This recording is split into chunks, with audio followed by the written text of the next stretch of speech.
On today's episode of the DeRaud-Messinger Show, we're previewing and predicting number 6 Ohio State versus number 3 Texas. Longhorns fans, don't forget to like and subscribe for more content. It's greatly appreciated. And check us out at HornSports.com for all the latest. Now, like I said last time, those rankings, Dylan, are representative of the college football playoff rankings and not the seeding. Keep that in mind. Game info, the game is Friday the 10th at 6:30 p.m. Central Time at the Cotton Bowl, air quotes. It's really Cowboy Stadium, AT&T Stadium, Dylan, in Arlington, Texas, televised on ESPN. Ohio State.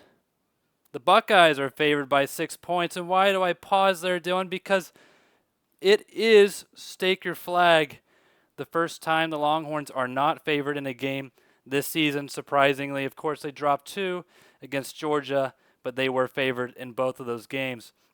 Now, Dylan, the scouting report here, you got a great Buckeyes defense to really go over here. I might as well give you this whole rest of the video. Where do you even start, Dylan? Well, we'll start with don't plant any flags because you'll start getting Ohio State fans suing I'm the glad state you of Texas caught the for trying to pass reference. some Yeah. legislation. So careful with that first off. But first things in terms of the defense for Ohio State, defensive coordinator Jim Knowles, he was at Oklahoma State before this, so obviously we're familiar with him. But in terms of what he's been able to do at Ohio State, specifically this year, they've really been able to shut down the run. I mean, they're number 5 in rush yards allowed per game at 92.2, while also being number 1 in pass yards allowed at 152.4 per game. And the number 1 in total offense allowed at 244.6. I had a quick question. Is that good? Should Texas fans be worried about that? I personally would, because that means it's hard to move the ball. Okay. And as we saw from just making Texas sure recently, in terms of running the football for Texas, it's not been the strongest suit. Getting Weiser and Blue going, especially against Arizona State. And I don't see that getting any better in this matchup, Devon, just statistically, how everything matches up there. And I think the main culprits of that, you're going to see defensive end, Jack Sawyer, defensive lineman, JT Tuimoloau, Devon. 18 sacks combined on the season, as well as 25 total tackles for loss as well up front. So they're anchoring that defense within the front 4. Then you've got linebacker Cody Simon, 97 tackles, 12 tackles for loss, 7 sacks. He's all over the place, specifically setting the edge. And with how Knowles has been playing it recently, they've been doing a 3 safety high look, which looks appealing to run the football on.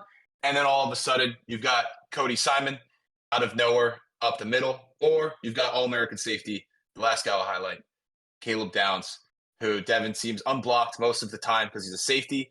However, he plays like a linebacker in a lot of ways, and that's seen with the 7 tackles for losses and 72 tackles, which is 3rd on the team. So that's the gist of this Ohio State defense. If I put in a summary, they're very good. They're very good, and they're very talented back there. Thank you for that really expert breakdown, Dylan. And you maybe saved the best for last there. I mean, Sawyer and Tuimoloau on that defensive front, that's really any quarterback's worst nightmare, and especially with how things have gone late. Of course, with the lack of a running game for Texas, but also just the injuries on the offensive line, Dylan. Not ideal. Not ideal if you're Sark and co. in terms of planning this game out. But you know what? That's why they get paid a lot of money. Now, on the offensive side for Ohio State, got to start, Dylan, with the quarterback, because we're going to get to the star players. But Will Howard, of course, a transfer from Kansas State. Dylan, stat of the day. Just kidding, I have a couple for you later. Will Howard is 0 for 4 in his career against the Longhorns, dating back to his days in the Little Apple in Kansas. Of course, not ideal if you're Howard, but if there's ever a time for a revenge game, this is it. I mean, his stats, while I know people are talking about just kind of their quarterback tiers in the playoff and Howard maybe not being on the upper side of that, Dylan, he's been fairly solid this season, completing just under 73% of his passes, which is a number that is pretty insane if you really think about it. It will get easier when I list the wide receivers, though. to be fair, that he has to throw to. But over 3,400 passing yards, almost at that 3,500 mark, 32 passing touchdowns, 9 interceptions to those 32 touchdowns. Of course, 9 interceptions is something, but it's not crazy doing, especially when you have that many touchdown passes. Overall, Howard, very good year this year. Then, to continue on to the just the beauties of this team doing in terms of being all around on defense, offense, but also positionally at running back, you got a duo. Not one, but two good running backs. Of course, you have Travion Henderson doing 925 rushing yards this year and 10 touchdowns. But you also have freshman Quinshon Judkins, who, funny enough, 924 rushing yards and 10 touchdowns as well. So almost mirroring in terms of the stats there. But I left out one stat, Dylan, because yet again, I love stats today. Yards per carry. Okay, let's buckle up, guys. Henderson is averaging 7.3 yards per carry. Now, if I'm Coach K on the defensive side for Texas, that's a little worrying. Judkins is number 2 back, but he's also averaging 5.3 yards per carry. So 2 backs with over 5 yards. Pretty scary, but Dylan, that's not even the scariest part of this Ohio State offense. We're going to move over to receiver where you got freshman Jeremiah Smith, who is in contention for being the best receiver, maybe, if I'm not wrong, in the country. Up there with, is it Ryan Williams at Alabama? I mean, you can debate that all you want, Dylan, but regardless, is going to be a very good wide receiver the rest of his collegiate career and most likely into the NFL. He's got 70 receptions for 1,224 yards and 14 touchdowns this year. Then you also got Emeka Egbuka, a graduate, just under 900 receiving yards and 10 touchdowns. Lastly, Carnell Tate, a sophomore, just over 600 receiving yards and 4 touchdowns. Now, it's really the first 2 guys I listed there. But I'm going to catch my breath for a second. Howard at quarterback, Henderson and Judkins, and then at wide receiver, Smith and Egbuka. Those are all names to actually really, game plan for, Dylan. And yet again, it's hard to game plan for multiple guys. But that's yet again the task that Texas has. The Ohio State offensive line is also 6th in the country in terms of sacks allowed. So that's setting the table. Going to X factors, Dylan. What's going to be the game changer here in this game on Friday? Yeah, I think you were mentioning earlier, Will Howard. Which Will Howard is going to show up? Because obviously we're talking about how he never beat Texas when he was at Kansas State. However, I think the best player he had around him during that time was Deuce Vaughn, who was a great player in college. No disrespect. Don't disrespect my boy. It's not disrespect. You don't have Jeremiah Smith or Emeka Egbuka, or even right? on the defensive side. You don't have Jack Sawyer and guys like that. Exactly. So this is a lot more balanced team that Howard is around, right? So obviously he's in good hands going into this game against Texas if he's looking to get his first win against the Longhorns. But in terms of this season, which Will Howard we're getting, I mean, you had the one against Michigan. I think it's a prime example where he threw for less than 200 yards. He also threw under less than 200 yards against Penn State. Those are the only 2 games this year that he threw under 200. But they're also a game that they lost, as well as a game that was close against Penn State, who had a legitimate shot to win that game as well. And doing aside of that, though, just to say, even keeping a close game with Ohio State is noteworthy, even if they didn't lose that. Just to give you back your floor, Yeah, and Penn State's shown that in the college football playoff as well with the wins they've had. So they're definitely a real team on top of that. And then I guess what I was going to say is these past 2 games in the playoffs, Will Howard's thrown for over 300 yards. So he is going to take this. Ohio State's going to go as far as he can really take it, it feels like, unless the defense just has one of those games where they take over. And at the end of the day, everyone's going like, well, how did Ohio State win this year? Well, the defense took over in some capacity. But from the way they're playing, it's been this offense that's really been the deciding factor. So Texas is going to need to make him uncomfortable. That's how they can win this game. That's how teams can beat him. When he lost to Oregon, he was all over the place. He slid when he shouldn't have, and they ran out of time before they could kick a field goal.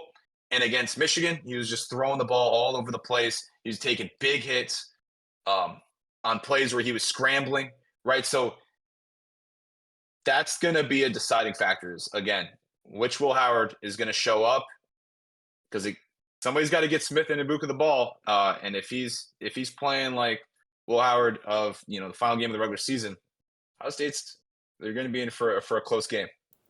Yeah, Dylan. I mean, as you can tell, we're both really passionate about this. Dylan having a liking for a Yeah, team. I'm trying to like Team keep it. from I'm trying not to go Michigan. on a rant right now. Yeah. No, this Trying is to a keep it safe short. rant space, especially with the insight that Dylan has being a Michigan fan. Maybe I should be quiet when I say that because there's Ohio State fans lurking. And I'm just passionate because, man, like the making of this game, Dylan, it's bound to be at least an entertaining one. If you're a Longhorn fan, I don't want to say a classic because it can really go either way for Texas, but just the making of it, it seems like you have the two real powerhouse programs of this season. Of course, Texas with losses to Georgia, but Ohio State hasn't escaped without a perfect record as well, Dylan. They did lose twice this year to Oregon and Michigan, as you stated. They have beaten some big teams, though, so they are not without their challenges. They beat Oregon in the playoff.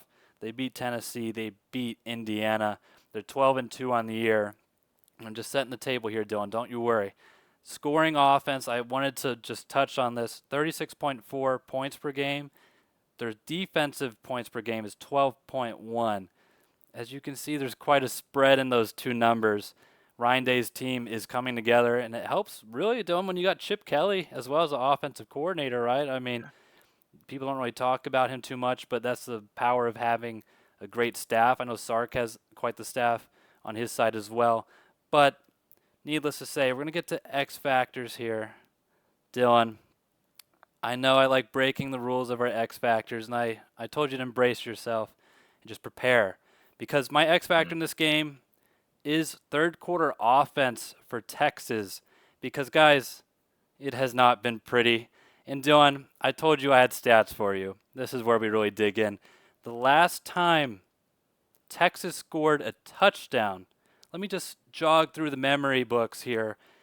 Against Clemson, they scored 3 points. Against Georgia, they didn't score. Against A&M, they didn't score. Against Kentucky, they didn't score. Against Arkansas, they got a field goal. But it's a Florida game, Dylan. The Florida game was the last time that Texas scored a touchdown. And I know I skipped over the Arizona State game. I'm doing that intentionally. I don't think anyone wants to relive that, Dylan. But overall, you can see it is an interesting just team in terms of Sark is usually a guy that has a great opening script to the game.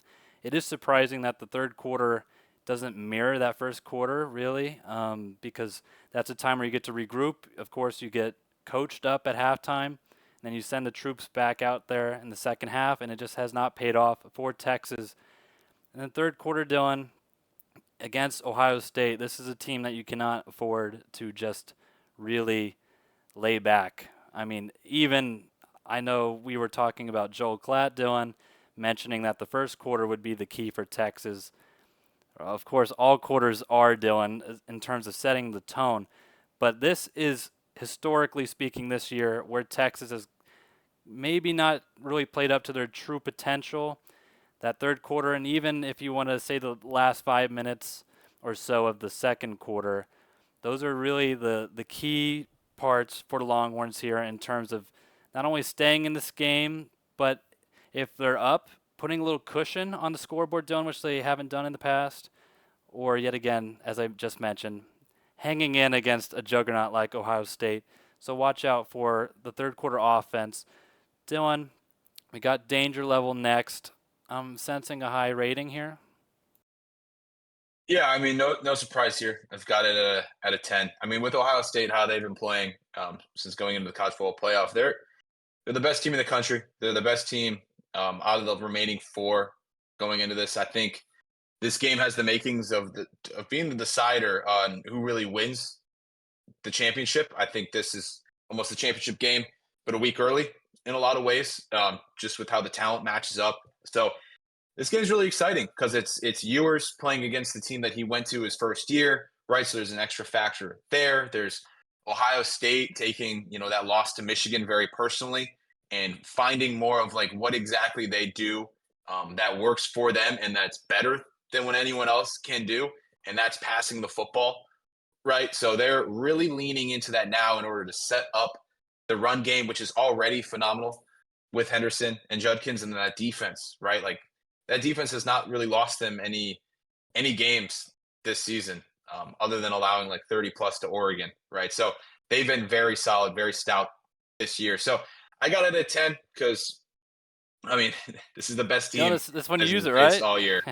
Exactly. This is when we pull it out of the hat, The put it on the wall, table. you break the glass, pull out the hat. Yeah. You use Yeah. any metaphor. Continue on. Continue. I'm just so excited. I had Exactly. to unmute myself. Yeah. I mean, so like for Texas, like in order to win this game, they're gonna have to slug it out and then keep it low scoring.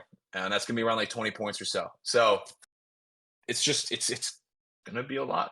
It's gonna be a lot for Sark, Coach K, for them all to kind of game plan around this. Yeah, Dylan, I mean, really, the impressiveness of Ohio State is that they're able to beat you in many ways, like you were talking about. If their offense is having a slow game, their defense has been number one in the country in points allowed this season. I mean, it's similar to Texas in some aspects, in some regards, such as the Longhorn defense just really, I would say at times carrying, but you don't have to at least worry about them, Dylan. They've been a constant this year, and the offense at times, I'd say really, if you're being honest, the majority of the season they've been fairly good, Dylan. They've won games that they don't need the defense to play outstanding. However, lately, of course, there's been a lot of hiccups there.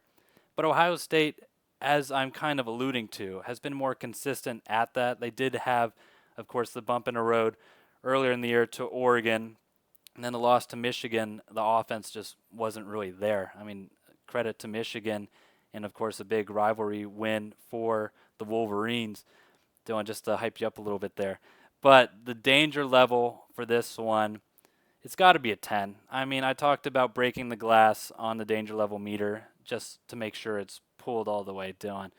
I mean, with the running game that Texas had lately was not present against Arizona State, and now you're facing Jack Sawyer and Tuimoloau on that defensive line for Ohio State.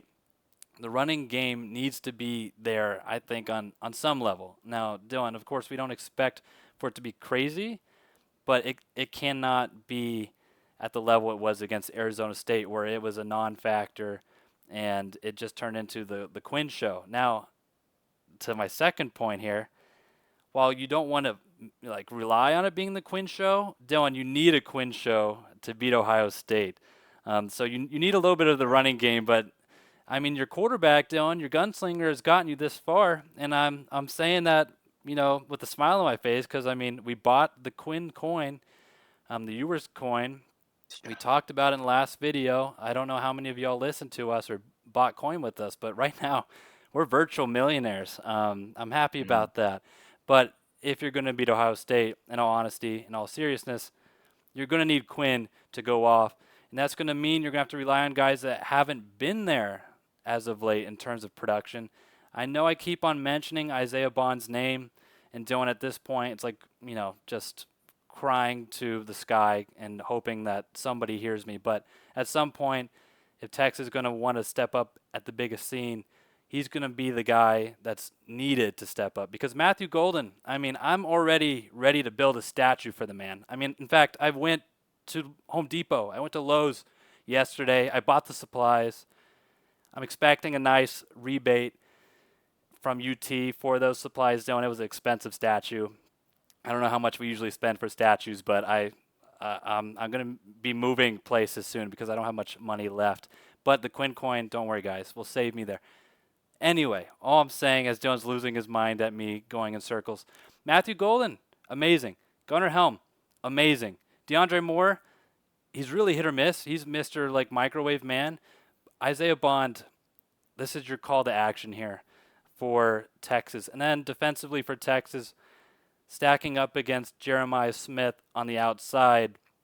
Texas in the secondary has been great this year. However, there were some glimpses, Dylan, of potential weakness there against Arizona State, even with Arizona State not doing that great in the passing game. There was some just inconsistencies from guys like Malik Muhammad, and I know he's a great cornerback and a great defender for Texas, but this is going to be their biggest test across the board. I'm curious to see how they perform. And then the defensive front. I mean, yet again, I don't want to mention the game that shall not be mentioned, Dylan. That was the Arizona State game. But we talked about Scadaboo needing under about 75 to 80 yards for it to be Texas through and through in that last game. Scadaboo, of course, had much more than 80 yards of total offense. And you saw the result. And now you are facing a team with an amazing offensive line and just a balanced offensive attack. So you're not going to really be able to just predict what they're going to do. It's an interesting matchup for the Longhorns. And yet again, another reason why I'm going to give it a 10 on that danger level. Now, Dylan, I know I went a little gospel there. I'm going to let you take it home with the predictions here. Is this the day, Dylan, where the season and the Cinderella, if you want to call it a Cinderella, dream ends for the Longhorns? Or am I just going on too many analogies and I should shut up? Well, that's the thing. Like, that's what I don't understand. Like, I feel like talking to Texas fans, like it's over. Ohio State was the one opponent no one wanted to play, which I get. They're incredibly talented in a lot of the key areas and skill positions, right? That just jump off the board at you. But I feel like Texas is just kind of mailing it in right now. It's like, oh, it's a good run. Don't worry. I'm saving the good stuff for my prediction. So if I've upset you there, just wait. But yes, I agree in terms of Ohio State in the perceived eyes of Longhorns fans has kind of been that big bad wolf on the bracket, and now the game is here, and there's a little anxiety in Austin. You can feel it, Dylan. It's tangible. Just talking about the Longhorns when usually there's a positive energy, it's been a little bit like, ooh, those Buckeyes are on Friday. I don't hear a lot more Atlanta talk, Dylan. And, I don't blame them. One game at a time, but the optimism seems to be just drained. Continue on. Well, that doubt's going to be what makes them lose. If that's the same mindset this team has going into it, because any shred of doubt going into this that they can't beat Ohio State, and then they hit a good throw to Smith, the game's over. They're right then and there, or to Henderson, or to Judkins, right? That's the deciding factor when we talked about the first quarter being so important. It's going to be such a mental game for Texas because I think they match up talent-wise very well. However, I think that they need to have the mentality that they are the underdog and that they shouldn't be the underdog, that they've had a great season and the only team that Texas has lost to is Georgia. There's no reason they should be afraid of Ohio State. Arizona State, they were dominating that game until late into that fourth quarter, and then I don't know what happened. They went on cruise control, and Scadaboo was able to go off when you take the foot off the pedal there. I feel like Texas has the ability to win this game defensively. That's where I think Texas has a chance. I mean, in terms of what Michigan was able to do to Ohio State, I don't think Michigan's got a better defense across the board than Texas does. I see no reason Jahdae Barron can't match up well against Jeremiah Smith and Malik Muhammad, who's a physical corner, and if he plays with that mentality, can play well against Ibuka, right? So I think it's going to come down to this defense and then Quinn Ewers. And we've talked about it. Devon, this is the moment, okay? We've staked 4 years, 3 or 4 years into this, and this is at least. This is it. I mean, if you're just counting Texas years, yeah. But we go past that. This is the crowning moment, right? Is Quinn Ewers up there with the greats of Texas quarterbacks, what he was able to do in this matchup? Or was it just the placeholder before, Arch Manning comes in, right? And this is the game for that. And I feel like Ewers has it in him. And I think this defense is good enough. And I think with how difficult it is to win in college football consistently against good teams, there's a come down to earth game. And I'm not saying Ohio State's only going to score 10 points in this matchup, but I don't think that it's sustainable what they've been doing these past 2 games. And I think Texas's defense is better than what Oregon and Tennessee have. So I've got I've got Texas winning this, Devon, 21-20. I've got them pulling it out. I'm zagging when everyone's zigging. Yeah, he's I'm zagged. sick of it.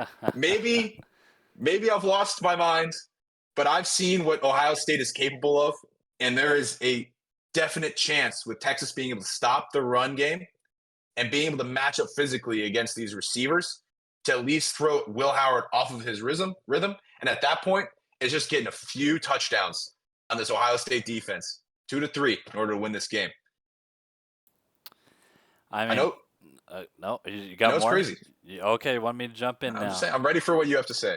I can just tell the Michigan fandom is really rooting for the best. And Dylan, listen, you gotta hit him in the mouth. I mean, that's all I gotta say. I know it's different, but this Ohio State team, man, if you could get to them, when they think they're better than everybody else, which they do now, right? Maybe they can keep that mentality, but when it breaks hard.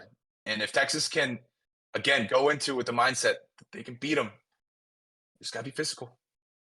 I'm gonna let you go, Devon, because I'm getting into it. I know I can jump in at any point you wish, Dylan, because I'm gonna go on a little tangent here, and it might get a little too much. So if you need to slow me down, please do. Now, the majority of this video was talking about the greatness of Ohio State, and Dylan, this is time where I switch it back and I put on my Coach Sark hat, because this is really not only how he should view the team, but as you're talking about how fans should view the team. Because they've gotten to this point of the season. There's only 4 teams left, which means you're pretty dang good already at a minimum, Dylan. You made it this far. However, you don't get participation trophy for getting to Arlington. It's time to take down the juggernaut. And Dylan, Colin Simmons and Anthony Hill on defense.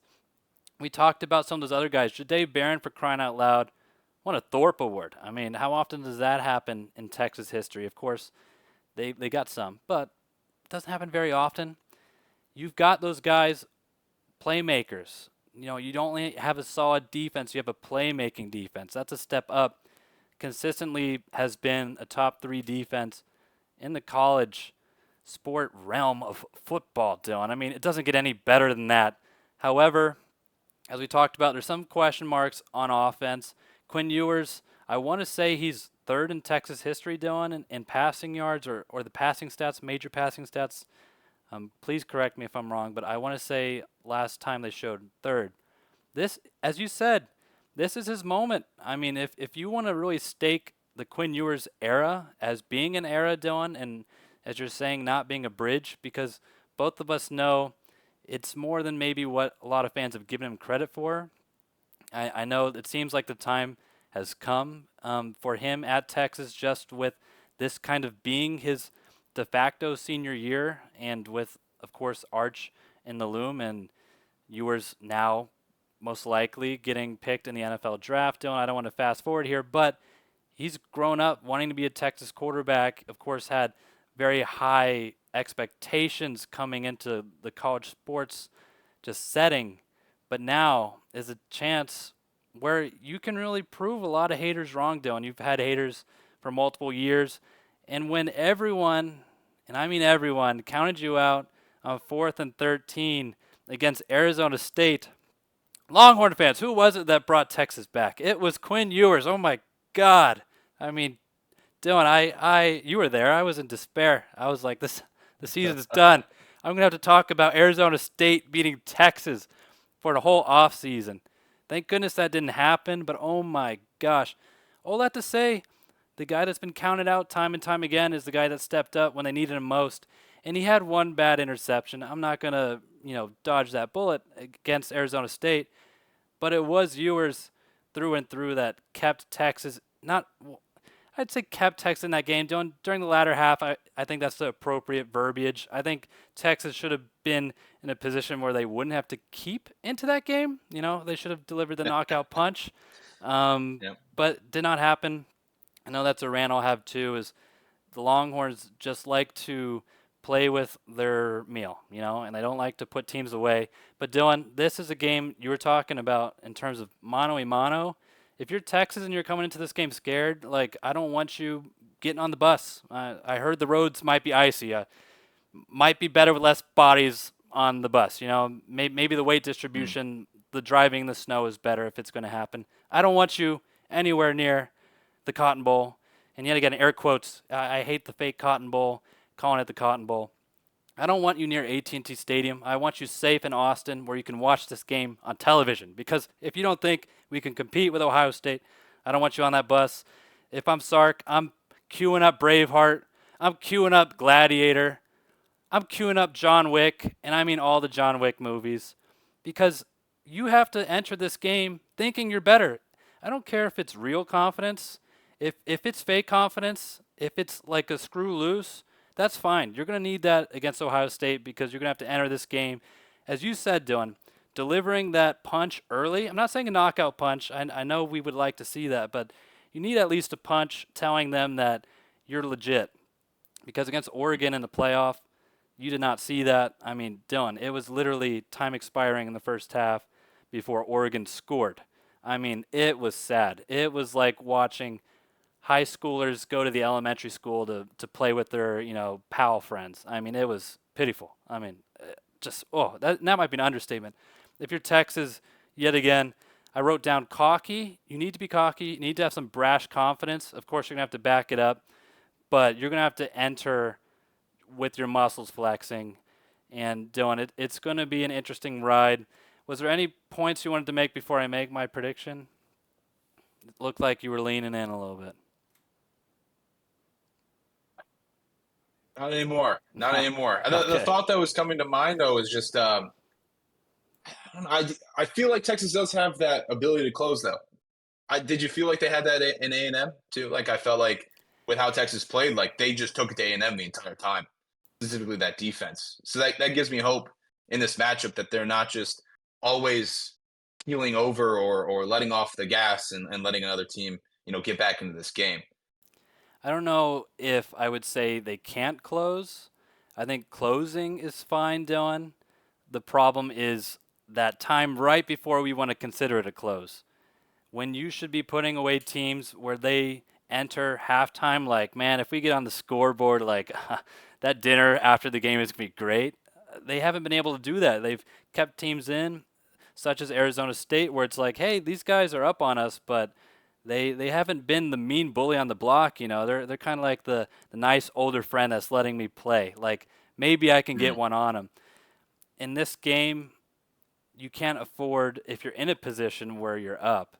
I mean, if that's how it works out, Dylan, then that underdog role that Texas has maybe adopted for this game has paid off. Because if they're in a position where they have the opportunity to put some cushion on the scoreboard before having to, as you're saying, close out a game, you need to do so. But when Texas needs to turn on the Jets late, they have, with the exception of probably the SEC championship game, in which Georgia, of course, just barely outlasted Texas, but yet again, it barely doesn't matter in a football game, Dylan. If the scoreboard you look up and you're winning when the clock's hit zero, the clock's hit zero. So I don't know, Dylan. It's a mix of back and forth. I don't think closing necessarily is an issue. I think it's extending when you need to extend. But Dylan, I'm going to jump into the prediction part. I've got Ohio State winning this one, 24-20. I know Dylan was talking about for Texas ideally keeping it low scoring. I think for Texas, for some matchups you can say high scoring or low scoring. Like if you can put up 40, there's no chance this team's going to run with you. If you stop them for 15, there's no chance this team's going to run with you. I think Ohio State's a tricky one, as we talked about, just being versatile. So I think for the key for Texas is really, can the running game come alive? It doesn't yet again have to be Dylan, the fountain of youth, and you've discovered Adrian Peterson in a past transfer portal. I'm not expecting that. That would be enough. He has enough debts where he'd come back to play football. That NIL money for AP would be crazy right now. Yeah. But maybe I should switch names before Texas fans get mad at me for that one. But Dylan, if you can discover some sort of running game, that's one component. But the main component for the formula here for Texas, as discussed, Ewers has to put on really the golden sombrero and ride into Arlington on a horse, Dylan, and really When I mean that, I hope he's got the best boots in the world. And Dylan comes into this game how people expected him to coming into Texas. And I'm not saying this is like a shortcoming for him during his career, because the expectations for Ewers were so insanely high entering his time at the 40 acres. It was like, oh, Ewers is here. We're winning a title. There's a team, though, around Ewers, and that's why if it were to end this way for the Longhorns, it would be somewhat of a disappointment, albeit, Dylan, as you were mentioning, this is almost a title game, if you will, just with how well these two teams have played this year. But I do have Ohio State winning 24-20. We'll see how it ends up. Dylan, any last thoughts here, given your perspective? I thought I was going to sway you halfway through that to pick Texas there. I thought we almost had something together. But yeah, this is going to be a great game. I'm so excited for this one because I do think that this is the title matchup. And yeah. I mean, Dylan, this is a game where if you're either fan base, I think you don't enjoy it as much as you should. Meanwhile, I think the rest of America is like, oh my goodness, we got Ohio State and Texas, the two best teams at this point are playing each other. Because as I discussed, a lot of those things were from the Texas point of view, Dylan, of talking about Ohio State. On their side, I'm sure they're talking just the same about Texas and all the weapons that they've had. But go ahead, chime in. No, I mean, my pregame analysis here, Devin, I would say eat Tums and don't eat too much fruit before the game because that might come out halfway through because I in one way or another kind of nerves it before these type of matchups. It's insane. Yeah, no, this is really why you watch football. Of course, there's going to be a winner, and there's going to be a loser, and on one side is going to be happy, and one is not going to be happy. But unless they both have fun. If they both have fun, maybe we can rethink that participation trophy that I was saying doesn't exist, and we can have two winners, you know. But it's going to be a great game on Friday. We appreciate you hanging with us this long. We're past 37 minutes, Dylan. We just went on rants, mostly me, but I gave you time to. Let us know your score prediction down below. Don't forget to like and subscribe. Check us out at hornsports.com. And as always, have a great rest of your day.